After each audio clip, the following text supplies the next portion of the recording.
Alors là, j'étale ma poudre d'amoxicilline pour bien remplir toutes mes gélules que j'ai mis dans le gélulier au préalable.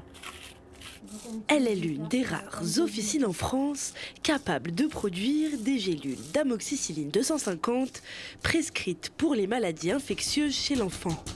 Depuis fin 2022, cet antibiotique pédiatrique est en rupture de stock, une pénurie inédite. C'est multifactoriel, une des raisons principales, c'est effectivement comme il n'y avait eu plus d'épidémie pendant le Covid, comme on était confinés, les industriels ont mis au repos leur chaîne de production et cette année on a un contexte épidémique très très fort.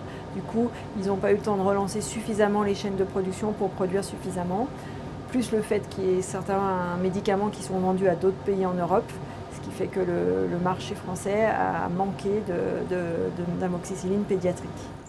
Principalement, les pharmacies rencontrent des problèmes d'approvisionnement sur les conditionnements. Et donc là, les gélules, on les ferme une à une pour être sûr qu'elles soient bien toutes fermées. Avant de faire une uniformité, donc on va les peser, on pèse une vingtaine de gélules pour voir si elles sont conformes. L'Agence nationale de sécurité du médicament a donc commandé l'antibiotique et chargé les officines préparatoires de l'encapsuler.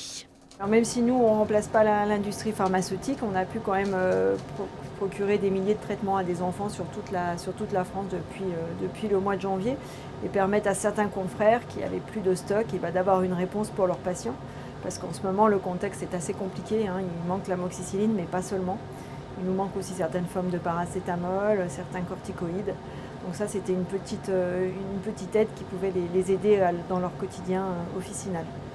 La pharmacie grenobloise prépare ses gélules pour ses confrères isérois, mais aussi des autres départements du Rhône-Alpes. Elle en produit entre 2 et 4 000 par jour.